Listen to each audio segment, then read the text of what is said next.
Bonsoir à tous et bienvenue dans ce journal. Voici les titres de l'actualité. Fin du dialogue politique en Côte d'Ivoire. Le dialogue politique entre pouvoir et opposition s'est achevé ce vendredi 4 mars 2022.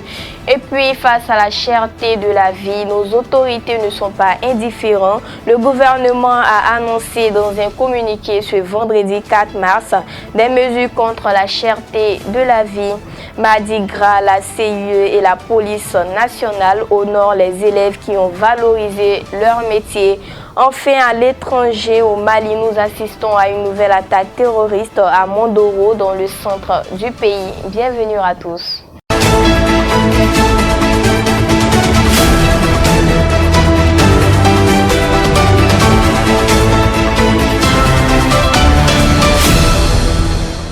Comme annoncé dans les titres, le dialogue politique entre pouvoir et opposition s'est achevé ce vendredi 4 mars 2022 après 2 mois et demi de débats. Une vingtaine de partis politiques et 26 organisations de la société civile étaient conviés à la table du dialogue avec des membres du gouvernement. Ils ont signé un rapport final appelant les acteurs politiques à se départir de la violence comme mode d'accession au pouvoir, à mettre en place un processus de réparation et d'indemnisation des victimes de la crise électorale de 2020 et à renforcer la culture démocratique au sein de la société ivoirienne. Le rapport a également salué un dialogue qui s'est déroulé dans la courtoisie, la bonne ambiance et un climat apaisé. Ce processus visait à décrisper le climat politique après les violences électorales de la présidentielle de 2020 qui avait fait 85 morts et 500 blessés.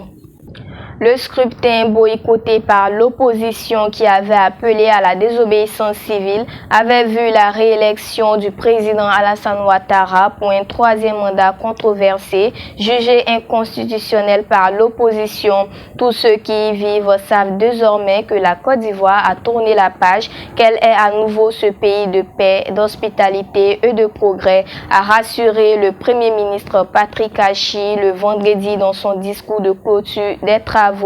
Les principaux partis politiques ont tous participé, même si les leaders de l'opposition, les ex-présidents Henri Konan Bédié et Laurent Gbagbo, respectivement à la tête du Parti démocratique de Côte d'Ivoire, PDCI, et du Parti pour les peuples africains, PPACI, se sont fait représenter.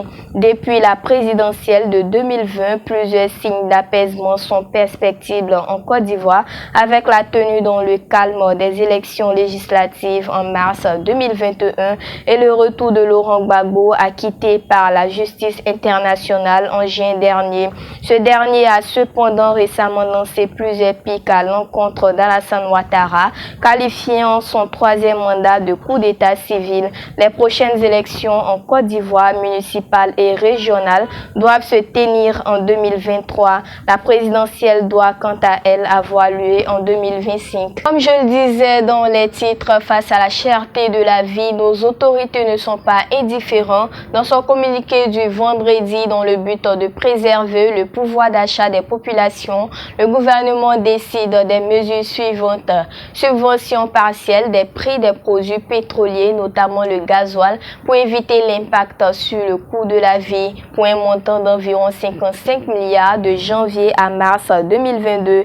Plafonnement sur une période de 3 mois des prix de l'huile, du sucre, du lait, du riz, de la tomate concentrée, de la viande de bœuf et des pâtes alimentaires. Élargissement de la liste des produits de grande consommation et services dont les prix sont réglementés. Instauration du principe de l'information préalable et de concertation avant toute augmentation de prix des denrées de grande consommation pour une période de 6 mois. Soumission à autorisation des exportations de produits vivriers de grande consommation, notamment la banane plantain, le manioc, l'igname, le riz local, afin de garantir la desserte des marchés intérieurs. Allocation d'un appui financier aux acteurs du vivrier afin de faciliter l'approvisionnement des marchés. Démantèlement immédiat des barrages routiers illégaux et information des acteurs économiques et des populations sur les barrages réguliers. Intensification de la communication en vue d'informer les consommateurs sur les prix pratiqués. La disponibilité des produits de grande consommation et l'évolution des coûts des produits et intrants sur le marché international, renforcement de la surveillance du respect de l'affichage et des prix des produits réglementés. Le gouvernement maintiendra la veille et poursuivra la concertation avec l'ensemble des acteurs pour la mise en œuvre de ces mesures. Il prendra des dispositions nécessaires pour renforcer l'offre nationale de produits vivriers et de protéines animales et halieutiques afin de préserver le pouvoir d'achat des populations. Parlant de la vie chère, ce mercredi 2 mars, une rencontre a eu lieu entre la Fédération nationale des acteurs du commerce de Côte d'Ivoire, FENACSI, avec à sa tête Soumoro Farikou, député maire de la commune d'Adjamé, et Action citoyenne pour la lutte contre la vie chère pour décrypter l'actualité de la vie chère.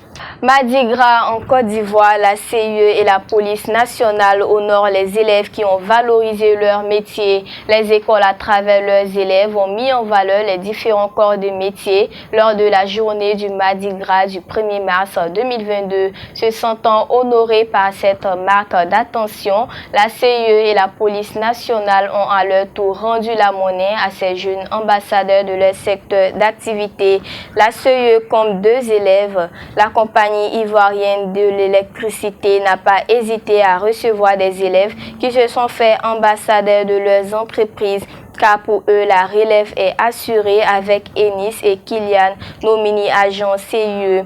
Après ce bel hommage qu'ils ont bien voulu rendu à la CIE lors du Mardi Gras de cette année, nous avons eu le plaisir de les recevoir dans nos locaux pour les remercier et les remettre des bons d'achat et plusieurs lots qui ont fait la joie des enfants et des parents également. Quant à la pépite Péiton, alias commissaire Tétine, pour avoir incarné le rôle de commissaire de police avec sa tétine, a retenu toute l'attention des internautes et de la police nationale.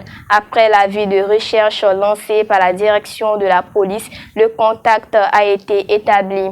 Le commissaire Tétine, de son vrai nom Djikonan Péiton Marie-Elisabeth, a été reçu ce vendredi 4 mars 2022 à la direction générale de la police nationale par le général Youssouf Kouyaté. Touché par son élégance et son amour pour la corporation, le commissaire Tétine a reçu de nombreux présents.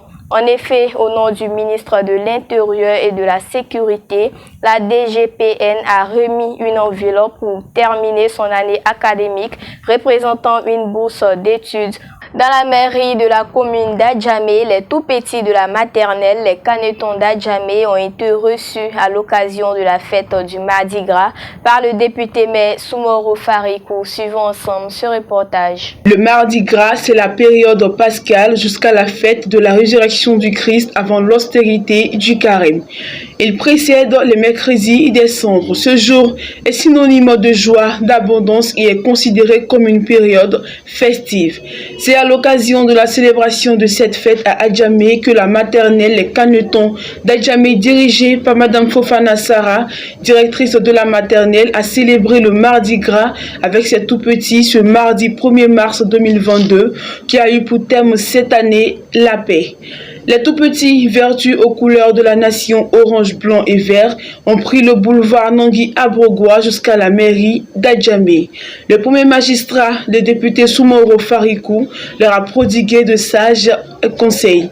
Ce fut une journée bien remplie pour le Mardi Gras. Reportage signé Aïda Sek et Bemse Tiene. Du côté de la JUNSI, le vendredi 4 mars 2022, une réunion du Bureau national de la jeunesse unie pour la Nouvelle-Côte d'Ivoire, JUNSI, s'est tenue de 17h30 à 18h45 à la salle de conférence de la mairie d'Adjamé.